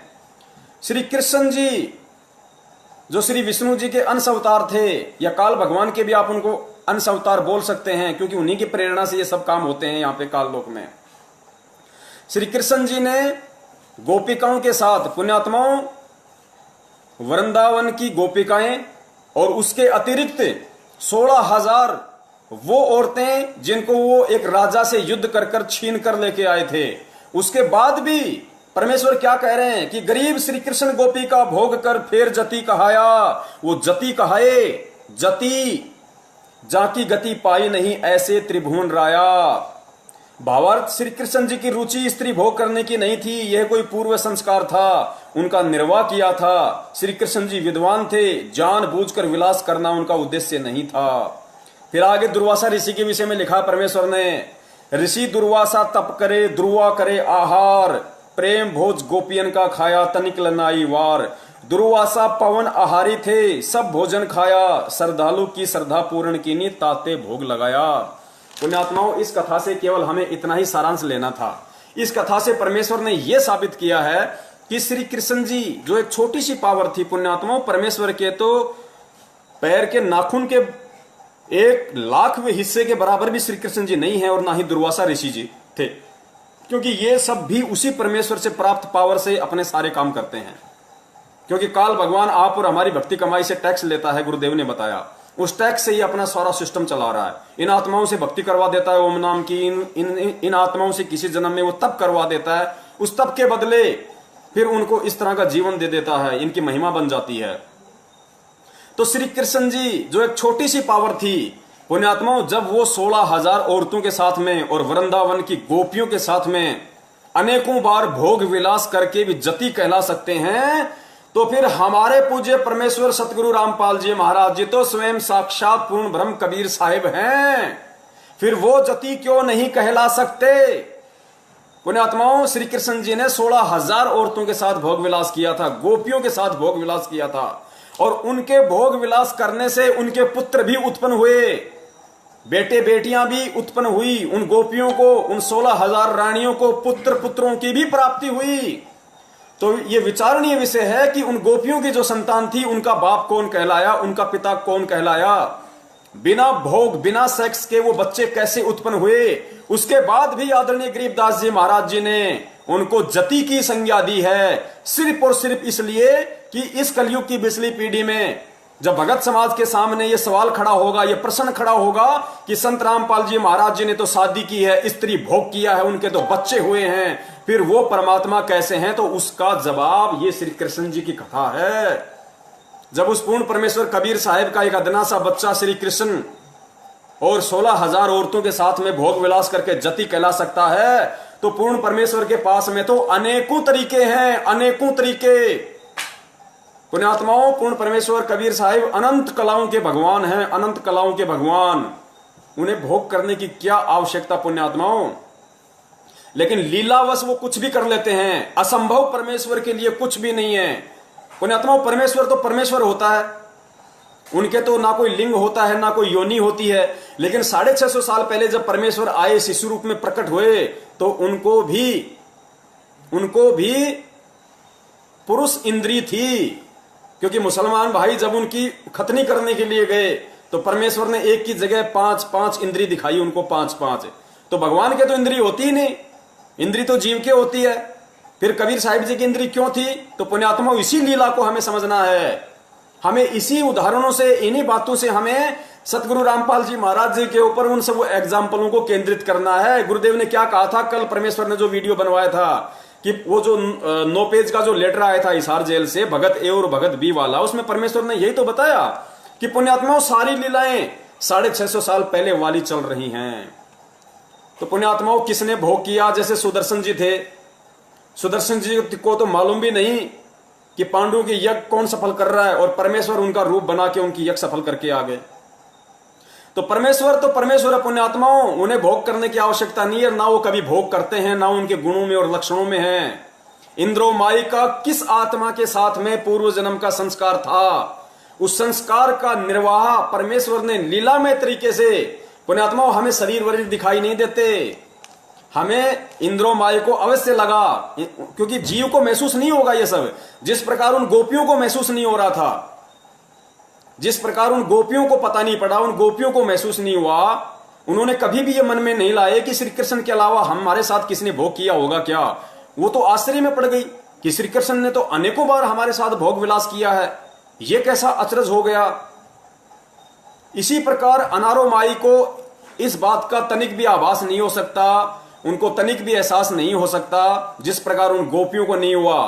और जब गोपियों को नहीं हुआ और फिर श्री कृष्ण जी जति कहला सकते हैं, तो इधर हमारे परमेश्वर तो उनके बाप हैं, बाप, ये क्या नहीं कर सकते। तो पुण्यात्माओं ये उदाहरण हमें समझने पड़ेंगे। परमेश्वर के ये अनमोल वचन, ये सत्संग गुरुदेव ने क्या बताया? क्या कभी भी सतलोक आश्रम बरवाड़ा में गुरुदेव ने कभी भी किसी भगत को किसी भी सत्संग में ये कहा कि भाई मेन गेट के पास में जो शंका समाधान का एक कमरा बना हुआ है, वहां मैंने मेरे छोटे भाई महेंद्र को बैठा रखा है, और तुम भक्तों को जो भी शंका हो वहां जाके समाधान करवा लो? कभी नहीं कहा परमेश्वर ने, कभी नहीं कहा। क्यों नहीं कहा? क्योंकि परमेश्वर को पता है कि यदि ये दूसरों के आश्रित हो जाएंगे तो जीव जीव को भ्रमित कर सकता है, जीव जीव को भ्रमित कर सकता है। इसलिए परमेश्वर बार बार कहा करता थे कि पुण्यात्माओं यदि कोई चीज तुम्हारी समझ में नहीं आ रही है, क्योंकि तुम जीव हो, तुम्हारी बुद्धि अभी उस स्तर की नहीं है, उतना काम नहीं करेगी। इसलिए जब ये दास सत्संग करता है या तुम इस दास के सत्संग सुनते हो, और यदि तुम्हें कोई चीज समझ में नहीं आती है, तो मन में विक्षेप लेके मत आना, कोई शंका पैदा मत करना, तुम सत्संग ही सुनते रहना। एक ना एक दिन तुम्हारी शंका का निवारण किसी न किसी सत्संग में वो अंतर्यामी परमात्मा कर ही देगा। तो पुण्यात्माओं महेंद्र जी को तो सतलोक आश्रम बरवाड़ा में वो पद देना बहुत जरूरी था, क्योंकि वो सतगुरु देव जी का सांसारिक रूप में छोटा भाई था, बराबर की टक्कर थी भाई। और महेंद्र जी को यदि छोटा मोटा पद परमेश्वर यदि इस तरह का ना देते, तो वो नया बखेड़ा वहां पे शुरू कर देता, जो परमेश्वर के लिए और जी का झाड़ बन जाता वहां पे। इसलिए उसके मन की तृप्ति के लिए, उसके पाखंडवाद को बढ़ावा ना मिले, उसके मन की तृप्ति हो जाए, वो थोड़ा सा न्यूट्रल हो जाए, निष्क्रिय हो जाए, इसलिए उसको अन्य भक्तों से बढ़कर मान सम्मान जबरन दिया गया वहां पे। परमेश्वर अंतर्यामी है, परमात्मा को सब पता है कि कौन भगत क्या बखेड़ा खड़ा करेगा, संगत में कुसंगत कौन है, कब वो भगत संगत में बांस बन के खड़ा हो जाएगा, खुद भी जलेगा और दूसरों को भी जलाएगा। तो ये उन भगत भाइयों की शंका का निवारण हो गया होगा पुण्यात्माओं। और दूसरा पुण्यात्माओं, हम विचार करें इन सब बातों पे, जो भी हमारे भगत भाई बहन 8 सितंबर 2020 को भगवान का जन्मदिन मनाने जा रहे हैं। अब शर्म तो उनको नहीं आएगी, क्योंकि जब परमेश्वर बुद्धि देंगे तभी उनके समझ में आएगी, और बुद्धि देने में तो परमेश्वर ने कोई कमी छोड़ी नहीं। तो जाहिर सी बात है उनका कोई पिछला संस्कार ही कमजोर है, माड़ा है, जिस वजह से वो ज्ञान को आधार नहीं बना पा रहे। पुण्यात्माओं, विचार करो, विचार करो। हम जिस परमात्मा कबीर साहिब जी का, आप भूल जाओ संत रामपाल जी महाराज जी को। पुण्यात्माओं, हमारे लिए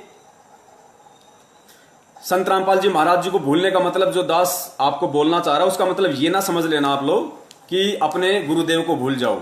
संत रामपाल जी महाराज जी एक जो ओवरकोट हैं, जो एक शरीर हैं, जो कबीर परमेश्वर ने उस शरीर को जो माध्यम बनाया है, दास उसकी बात कर रहा है। उसके अंदर जो आत्मराम है, जो हमारा कबीर परमात्मा है, जो सौद स्वरूपी राम है, तेज पुंज वाला है, मैं उसकी बात कर रहा हूं कि हमने उनको याद रखना है। वो केवल एक माध्यम बने हुए हैं वर्तमान में, ओवरकोट पहन के संत रामपाल जी महाराज जी के स्वरूप का। तो पुण्यात्माओं, हमारे लिए ठीक है, वो तो माध्यम वो बना के रखेंगे इस काल लोक के विधान के अनुसार। तो दास ये कहना चाह रहा था कि दास के घर में कबीर साहिब जी का जो फोटो हम मानते हैं कि ये परमात्मा का फोटो है, ये उनका चित्र है, नहीं पुण्यात्माओं। दास अपने घर में कबीर साहिब जी का जो दाढ़ी मूछ वाला फोटो वो नहीं रखता। दास अपने घर में केवल अपने परम पूज्य सतगुरु रामपाल जी महाराज जी का ही एक मात्र फोटो रखता है, अन्य किसी का फोटो नहीं रखता है। क्योंकि परमेश्वर कहते हैं कि एक कै साधे सब सदें और सब साधे सब जाए, माली सींचे मूल को फले फूले घाए। और एक आत्मा के दो पति नहीं हो सकते, नेवर कदापि। तो हमें एक में ही भाव रखना है, हमें एक में ही श्रद्धा रखनी है। यही संत रामपाल जी महाराज जी के रूप में जो साक्षात कबीर परमेश्वर बैठे हैं, वही हमारा पिता है, वही हमारा बाप है, वही हमारा पिता है, वही हमारा पति है। इसके अतिरिक्त हमने अन्य की कोई आस्था रखनी ही नहीं। अरे परमेश्वर के तो असंख्य रूप हैं।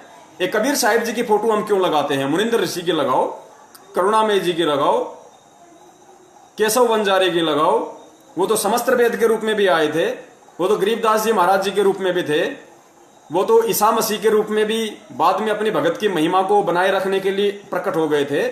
वो तो मंसूर का रूप धारण करके भी शहर में घूम रहे थे, हजारों मंसूर बन के। स्वयं साक्षात वो कबीर परमेश्वरी तो था। तो पुण्यात्माओं, हमने केवल वर्तमान में जिससे हमारा बेड़ा पार होना है।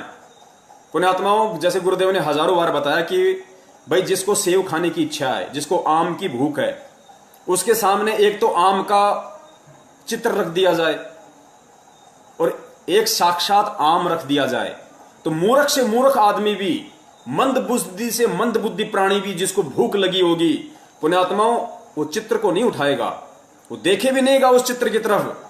वो तो उस आम को उठाएगा तुरंत और छील छाल के तुरंत खा लेगा अपनी भूख मिटाने के लिए।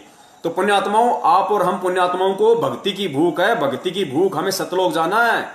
और हमारा आम, जीता जागता आम वक्त गुरु संत रामपाल जी महाराज जी है, जिससे हमारी वो प्यास मिटेगी, वो भक्ति की भूख मिटेगी।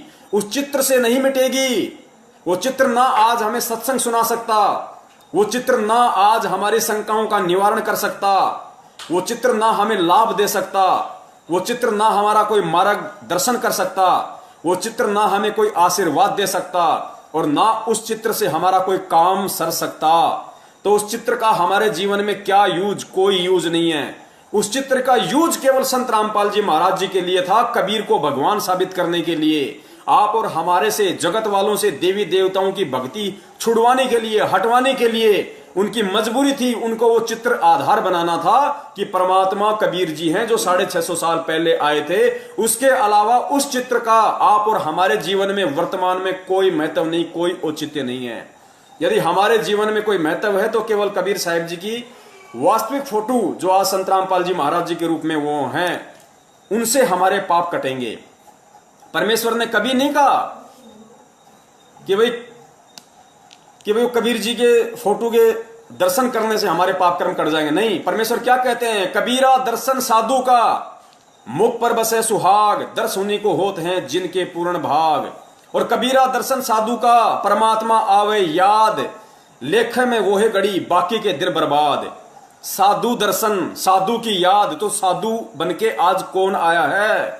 कबीरा दर्शन साधु का, तो हमारे लिए साधु कौन है? साधु रूप में कौन आया है? साहिब से सतगुरु भय, सतगुरु से भय साध। वो परमेश्वर ही तो खुद साहिब है। साहिब से वो सतगुरु की भूमिका करता है, और सतगुरु से बनता है फिर साध।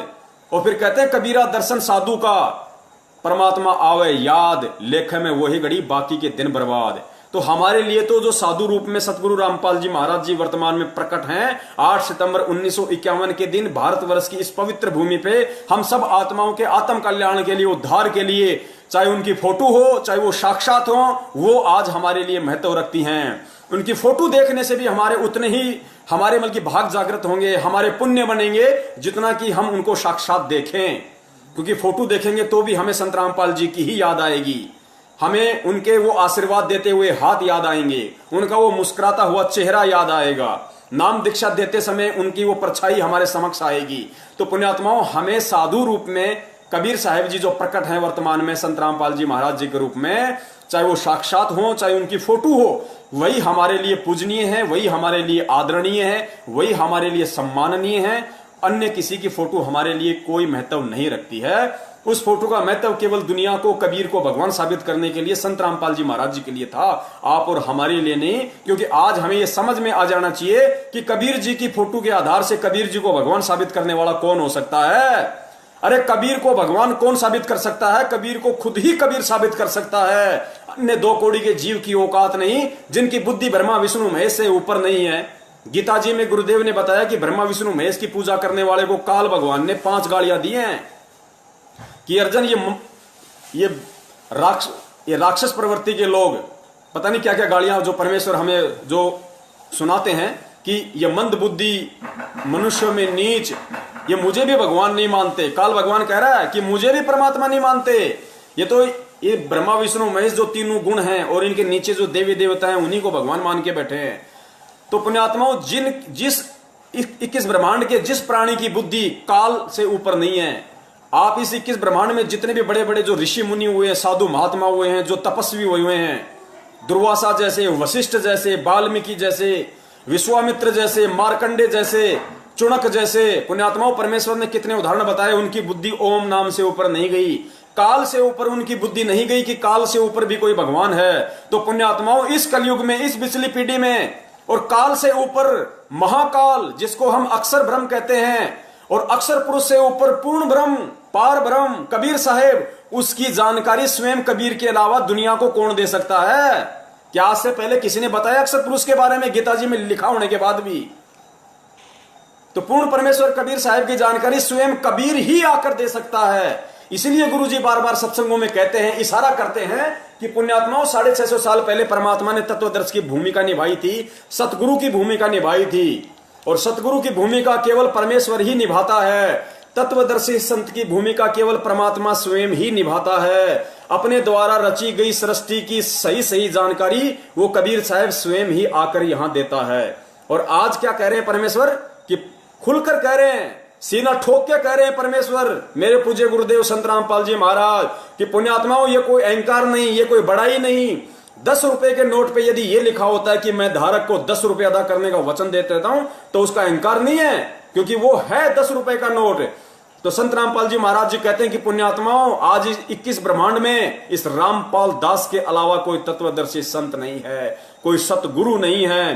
पुण्यात्माओं, ये जितने भी संत हैं, ये पंथ हैं, चारों शंकराचार्य हैं, मठाधीश हैं, मंडलेश्वर हैं, दुनिया भर के बैठे हैं, गांव गांव में, शहर शहर में, ये भागवत करने वाले, रामायण करने वाले। क्या आज तक किसी ने कहा कि इस पूरे 21 ब्रह्मांड में हमारे अलावा कोई संत नहीं है, कोई भगवान नहीं, कोई तत्वदर्शी नहीं, कोई सतगुरु नहीं? इनकी हिम्मत नहीं कहने की, इनके मुख से नहीं निकल सकता। और पुण्यात्मा विचार कर लेना, ये जितने भी संत महंत हैं, ये सब मां के गर्भ से जन्म लेके आए हैं। इस दुनिया में जितने भी प्राणी हैं, इस 21 ब्रह्मांड में, चलो सबसे पहले हम इस पृथ्वी लोक की बात करते हैं पुण्यात्माओं। इस पृथ्वी लोक पे जितने भी प्राणी हैं, वर्तमान में एक सतगुरु रामपाल जी महाराज जी को छोड़ के, क्योंकि वो स्वयं परमात्मा है, पीव है, उनके अलावा इस पूरी पृथ्वी पे सब के सब जीव हैं। ये चाहे कितने ही बड़े बड़े महात्मा बने बैठे हों, शंकराचार्य बने बैठे हों, इनकी औकात नहीं कि अपने माँ बाप को उपदेश दे सकें, ये अपने माँ बाप से दंडवत प्रणाम करवा सकें, इनकी औकात नहीं है, क्योंकि ये जीव हैं, इनकी हैसियत हो ही नहीं सकती, इनकी बुद्धि वहां तक जा ही नहीं सकती, ये कर्म करने की इनके अंदर वो पावर आ ही नहीं सकती, इनके अंदर वो हौसला, वो विश्वास पैदा हो ही नहीं सकता। तो पुण्यात्माओं, इस पूरी पृथ्वी का ये इतिहास है, इस पूरी पृथ्वी का ये इतिहास है कि संत रामपाल जी महाराज जी के अलावा पुण्यात्माओं परमेश्वर 650 साल पहले भी आए थे, लेकिन नीरू नीमा ने कभी उनको दंडवत नहीं किया, क्योंकि गुरुजी ने बताया कि वो कभी उनको परमात्मा नहीं मानते थे। वो जब भी कहा करते थे कि मैं परमात्मा हूं और तुम मेरे बच्चे हो और भक्ति करो, मेरे से नाम लो, तो नीरू नीमा कहते थे हट मारूंगी, भग जा यहां से, बड़ा आया भगवान बनने वाला, हमारा भगवान बनेगा ये। तो पुण्यात्माओं, यही स्थिति आदरणीय गरीबदास जी महाराज जी के साथ में थी। तो पुण्यात्माओं, आज संत रामपाल जी महाराज जी ही वो अकेले एकमात्र इकलौते संत हैं पूरे विश्व में जिनके माता पिता उनको दंडवत प्रणाम आश्रम में किया करते थे। ये पहचान होती है पूर्ण परमेश्वर की, वरना एक 2 कौड़ी का जीव अपने माँ बाप से कभी दंडवत नहीं करवा सकता। किसी की औकात नहीं है पुण्यात्माओं इस पूरी सकल सृष्टि में। ये औकात केवल उसी की होती है जो स्वयं परमेश्वर होता है, और उस परमेश्वर के आगे ऑटोमेटिक, चाहे माँ बाप हो, चाहे भाई बंधु हो, चाहे कोई कितना ही बड़ा कोई सेठ हो, चाहे महात्मा हो, उनको झुकना ही पड़ता है उस परमेश्वर के आगे। जैसे 5 पांडव और श्री कृष्ण महाभारत के बाद जब वो अश्वमेध यज्ञ कर रहे थे, तो श्री कृष्ण जी तो राजा था, युधिष्ठिर भी राजा था, 5 पांडव राजा के भाई थे, और सुपथ सुदर्शन रूप में एक वाल्मीकि जाति के रूप में परमेश्वर वहां झोपड़ी में वाल्मीकि की जगह, सुपथ की जगह जाके बैठ गए। श्री कृष्ण जी समेत 5 पांडवों ने दंडवत प्रणाम किया, क्योंकि परमेश्वर कहते हैं कि चुंबक के आगे लोहे की औकात नहीं है, उसको नीचा होना ही पड़ता है, उसको झुकना पड़ता ही पड़ता है। तो पुण्यात्माओं, ये एक बहुत जबरदस्त ये प्रमाण है भक्तों के लिए। जगत हो सकता है इस चीज पे यकीन ना करे अभी, क्योंकि पुण्यात्माओं परमेश्वर से जुड़ने का हर आत्मा का संस्कार है। देखो, हमारे परम पूज्य सतगुरुदेव जी 1994 से नाम दीक्षा दे रहे हैं। इस दास ने 12 अप्रैल 2013 को ही नाम दीक्षा क्यों ली? आप जैसे भगत भाइयों ने 2014 में, 2013 में, 2012 में, किसी ने 2000 में, किसी ने 2004 में ही नाम दीक्षा क्यों नहीं ली? 1994 से नाम दीक्षा क्यों नहीं ली? क्योंकि हमें मालूम ही नहीं पड़ा कि पृथ्वी पे कोई परमात्मा भी है क्या, परमात्मा भी होता है क्या, भगवान भी होता है क्या।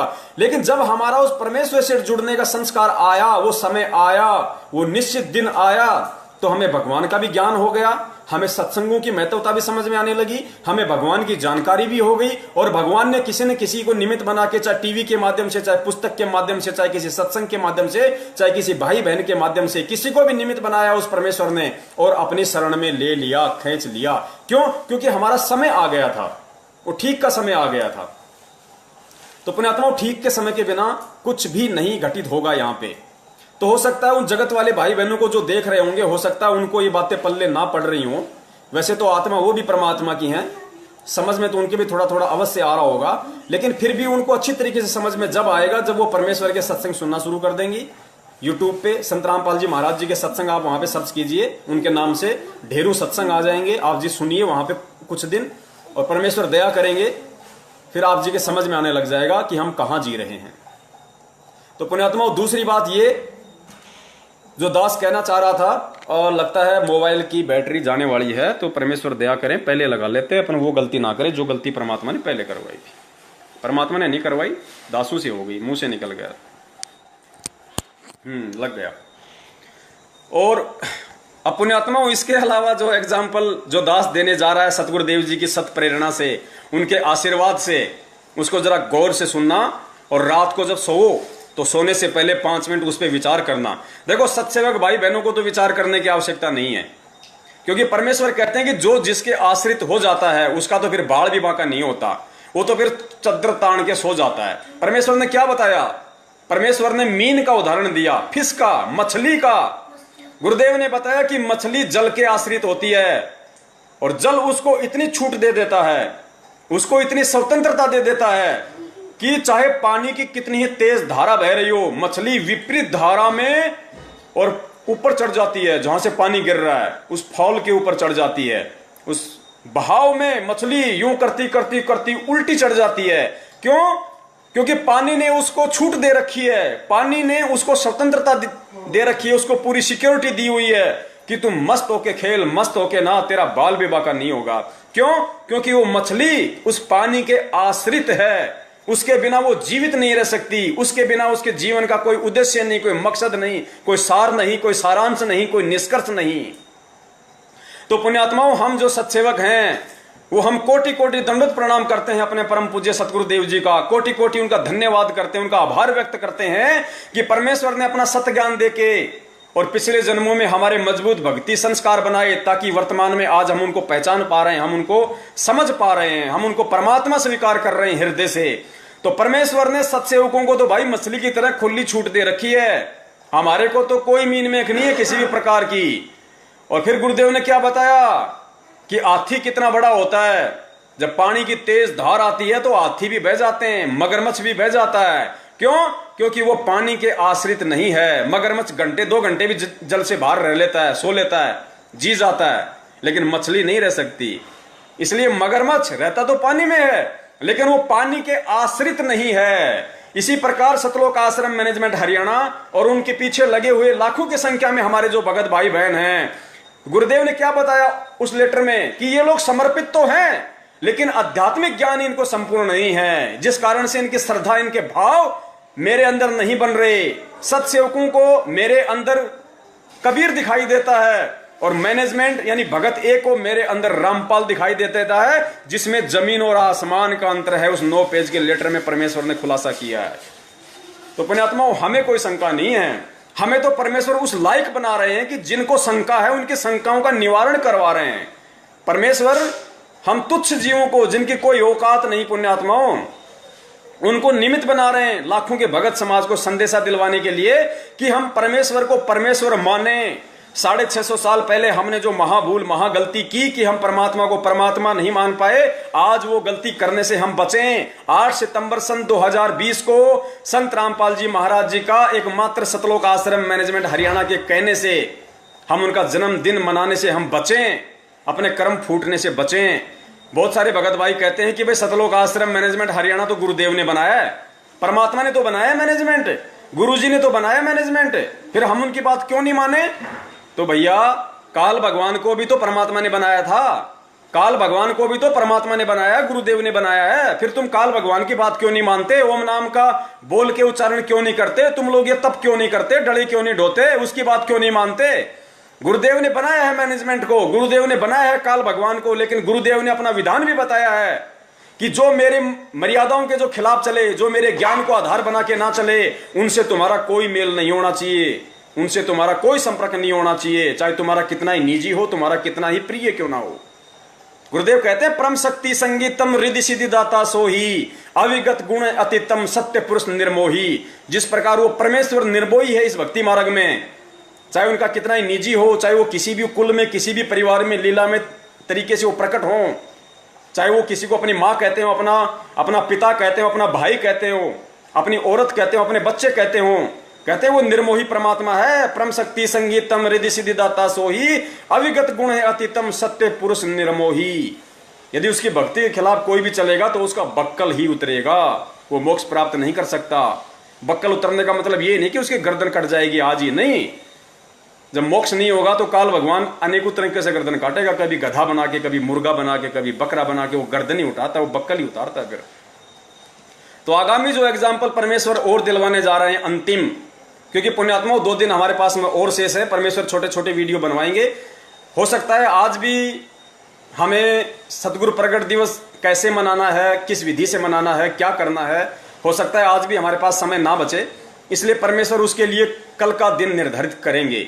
उससे पहले एक छोटा सा संदेशा परमात्मा दिलवा देते हैं, ताकि हमें यकीन हो कि वास्तव में 8 सितंबर 1951 के दिन पूर्ण ब्रह्म परमेश्वर वो कबीर साहब सतगुरु रामपाल जी महाराज जी के स्वरूप में जन्म लेकर नहीं, बल्कि प्रकट हुए हैं। प्रकट पुण्यात्माओं, काल भगवान हम सब उनको अच्छी तरीके से जानते हैं, हमारा ही बड़ा भाई है। उसी के पीछे लगकर हमने ये महाभूल की थी, अपने पिता से हमने सतलोक में गद्दारी की थी, जिसका परिणाम हम कुत्ते गधे 84 लाख योनियों में भोग कर काट रहे हैं।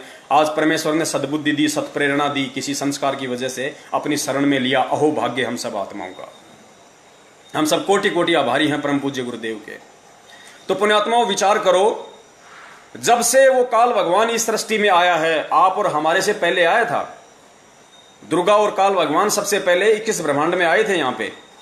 उसके बाद फिर सबसे पहले उन्होंने हम आप और हमारे को शब्द से उत्पन्न किया। गुरुदेव ने बताया कि सबसे पहले तो आप और हम जितने भी आत्माएं हैं, इनको दुर्गा ने शब्द शक्ति से उत्पन्न किया, मैथुन क्रिया से नहीं किया था। जब इसकी शब्द शक्ति समाप्त हो गई तो फिर इसने इनको क्या बोलते हैं, इनको ब्रह्मा विष्णु महेश को निमित्त बनाया। और गुरुदेव कहते हैं कि आपने सुना होगा कि ब्रह्मा जी के नाक से इतने जीव उत्पन्न हुए, मुंह से इतने हुए, कान से इतने हुए, क्योंकि इसके पास में शब्द शक्ति थी। और जब इसकी शब्द शक्ति समाप्त हो गई तो फिर काल भगवान ने इस सृष्टि में मैथुन क्रिया शुरू की है। उसके बाद अरे गुरुदेव ने क्या बताया कि जब ब्रह्मा विष्णु महेश का जब जन्म हो रहा था, उनका कमल के फूल पे लेटा हुआ था, उस समय गुरुदेव ने क्या बताया कि मधु और कैटब आ गए। अब बताओ कहां से आ गए? मधु और कैटब कहां से आ गए? उन्होंने कहां से जन्म लिया? उसको दुर्गा ने, गुरुदेव ने बताया कि मधु और कैटब को दुर्गा ने अपने शब्द शक्ति से उत्पन्न किया था, ब्रह्मा विष्णु महेश को यह जनाने के लिए कि तुम पूर्ण परमात्मा नहीं हो, तुम कोई बहुत बड़ी कोई पावर नहीं हो, कल को तुम्हारे अंदर अहंकार आ जाए, अभिमान आ जाए। और उनका बाप काल भगवान, पुण्यात्माओं विचार करना, परमेश्वर ने बताया कि काल भगवान कभी जन्म नहीं लेता। क्या काल भगवान जन्म लेके आया था यहाँ पे? और काल भगवान ने कितनी बार अपना शरीर छोड़ा है? तो क्या दूसरा शरीर वो जन्म लेके छोड़ता है? किसी मां के पेट से जन्म लेता है? नहीं। गुरुदेव ने बताया कि परमेश्वर के आशीर्वाद से, सतगुरु के आशीर्वाद से वो शब्द से उत्पन्न होता है।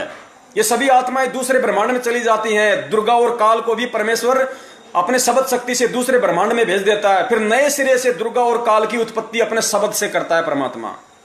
तो पुण्यात्माओं, जो परमेश्वर काल की उत्पत्ति शब्द से करता है, जिस काल का आज तक यहाँ पे किसी मां के पेट से जन्म नहीं हुआ, तो स्वयं वो परमात्मा यदि 8 सितंबर 1951 के दिन अपने धर्मदास जी के साथ 650 साल पहले किए वायदे के अनुसार, वचन के अनुसार, यदि 8 सितंबर 1951 के दिन इस बिजली पीढ़ी में भारत की पवित्र भूमि पे आएगा, तो क्या मां से जन्म लेके आएगा? जो काल का जन्म नहीं होने देता मां के पेट से, उसको अपने शब्द से उत्पन्न करता है। वो इतना समर्थ, इतना पावरफुल, इतना शक्तिमान परमात्मा के स्वयं मां के गर्भ से आएगा। पुण्यात्माओं, हमारी बुद्धि भ्रष्ट है उन आत्माओं की जो ये महाभूल 8 सितंबर 2020 को उनका जन्मदिन मनाकर करने जा रही है। पुण्यात्माओं, बच लेना, अगर बचना हो तो। ये संदेश से परमेश्वर आप लोगों को स्पेशल दिलवा रहे हैं। अपने कुत्तों को स्पेशल तरीके से परमात्मा निमित्त बना रहा है। ये सौभाग्य नहीं मिलता। दास बार बार कहता है कि एक बाल पे 2 छक्के और जीवन में 2 मौके किसी परम सौभाग्यशाली व्यक्ति को मिलते हैं, आम व्यक्ति को नहीं मिलते। पुण्यात्माओं, विचार कर लेना इन सब बातों पे। 4 दिन से परमात्मा कुत्ते की तरह भुगवा रहे हैं अपने दासों को। सिर्फ तुम्हें एक पवन दास दिखाई दे रहा है यूट्यूब पे, फेसबुक पे, व्हाट्सएप पे। नहीं, इस पवन दास की बिल्कुल भी औकात नहीं है। यदि मेरे सत्सेवक भगत भाई मुझे ये सबूत ना दें, यदि वो परमेश्वर के अनमोल जो सत्संग है, मेरी बहनें, मेरे भाई, वो यूट्यूब से गुरुजी के वो सत्संग सुनते हैं, एक एक शब्द को ध्यान से सुनते हैं, और जैसे ही परमात्मा उनको प्रेरणा करते हैं कि ये तो बड़ा अनमोल उदाहरण दिया है परम पूज्य गुरुदेव ने, उसकी तुरंत उसकी कटिंग कर लेते हैं, वो दास को भेजते हैं। फिर परमेश्वर दास को सद्बुद्धि दे देते हैं उस चीज को सही तरीके से व्याख्या करने की, उसका वर्णन करने की। अन्यथा पुण्यात्माओं, इस पवन दास की तो कुत्ते से, सूअर से बढ़ के भी औकात नहीं है। मेरे रिश्तेदार भी सुन रहे हैं इस वीडियो को, मेरे भाई बंधु भी सुन रहे हैं, मेरे गांव वाले भी सुन रहे हैं, सब सुन रहे हैं पुण्यात्माओं। और इस दास की औकात नहीं है तो नहीं है भाई। मुझे रिश्तेदार नहीं चाहिए, मुझे भाई बंधु नहीं चाहिए, मुझे वो बहनें नहीं चाहिए जो परमेश्वर के मार्ग में नहीं आ पा रही बार बार संदेशा देने के बाद भी। मुझे वो जीजा साली नहीं चाहिए जो बार बार संदेशा दिलवाने के बाद भी भगवान को नहीं समझ पा रही, नहीं आ रही। मुझे वो गांव वालों की कोई जरूरत नहीं है। मुझे जो परमेश्वर पृथ्वी पे आया हुआ है, उनको संदेशा भी चला गया, फिर भी वो मालिक के शरण में नहीं आ रहे। तो पुण्यात्माओं, इस दास की एक कुत्ते से बढ़ के औकात नहीं है। यदि मेरे भगत भाई बहन, सत्सेवक भगत भाई बहन, यदि मुझे वो सबूत उपलब्ध ना करवाएं तो इसमें किसी का कोई श्रेय नहीं है पुण्यात्माओं। और यदि श्रेय है तो सबसे बड़ा श्रेय केवल परम पूज्य सतगुरु रामपाल जी महाराज जी का है। और उसके बाद यदि किसी का श्रेय है तो मेरे सत्सेवक भगत भाई बहनों का है। और तीसरे नंबर पे इस कुत्ते का है। जो उनके बिना ये एक जुबान भी नहीं निकाल सकता यहां पे, यदि वो सबूत वो भाई बहन मुझे उपलब्ध ना करवाएं तो पुण्यात्माओं परमेश्वर दया करें। आज के लिए इतना ही काफी। कल यदि परमात्मा दास को निमित्त बनाएंगे तो जरूर दास कल भी लाइव आएगा कुछ नई शंकाओं के साथ में और उनके समाधान को लेके, क्योंकि 2 दिन हमारे पास में है। परमेश्वर दया करेंगे कल हम इस बात पे चर्चा करेंगे कि भाई कैसे और किस विधि से हम परमेश्वर का प्रगट दिवस मनाएं, क्योंकि सतलोक आश्रम मैनेजमेंट हरियाणा वालों ने तो कई पाबंदियां लगा दी हैं। पुण्यात्माओं, हम जानवर नहीं हैं, हम गधे नहीं हैं। जिनको गधा बनना है ये ज्ञान लेके, जिनको जानवर बनना है वो बने। हमें डंडे के जोर से नहीं चलना कि हमें कोई छड़ी दिखाएगा तब हम इधर मुड़ेंगे, कोई छड़ी दिखाएगा तो इधर मुड़ेंगे, नहीं। डंडे के बल पे, डंडे के डर से वो चलते हैं जो गधे होते हैं, जो जानवर होते हैं, जो मूर्ख प्राणी होते हैं। और वो लोग भूमिका निभा रहे हैं उस डंडे के इशारे से चलने की, जो सतलोक आश्रम मैनेजमेंट हरियाणा के पीछे लगे हुए हैं। अरे विचार करो पुण्यात्माओं, गुरु जी तुम्हें आदेशों का गुलाम नहीं बनाना चाहता। गुरु कभी नहीं चाहता कि मेरा बेटा, मेरा बच्चा मेरे आदेशों का गुलाम बने। गुरु का सबसे बड़ा आदेश उसका सत्संग है। तुम सुबह सुबह नित्य नियम करते हो, उसमें सारे आदेश ही तो हैं गुरुदेव के। अभी जो लॉकडाउन चल रहा था, कुछ लोगों को इन्होंने जिंद में, रोहतक वगैरह में कहां पे भंडारा करवा दिया और आदेश दे दिया कि कोई भी उनको इस तरीके से भंडारा नहीं करवाएगा, गुरुदेव का आदेश है, हमें करवाना है। अरे क्यों, काहे का आदेश है गुरुदेव का? अरे गुरुदेव तो रोज आदेश देते हैं भाई। नित्य नियम में कहे कबीर पुकार के, 2 बात लख ले, एक साहिब की बंदगी और भूखों को कछु दे। और लॉकडाउन में पुण्य आत्माएं, वो मजदूर, वो भूखे तो मर रहे थे बेचारे, और तुम लोगों ने आदेश निकाल दिया कि मैनेजमेंट के अलावा, सतलोक आश्रम मैनेजमेंट ने भिवानी आश्रम के अलावा उनको कोई भोजन नहीं कराएगा।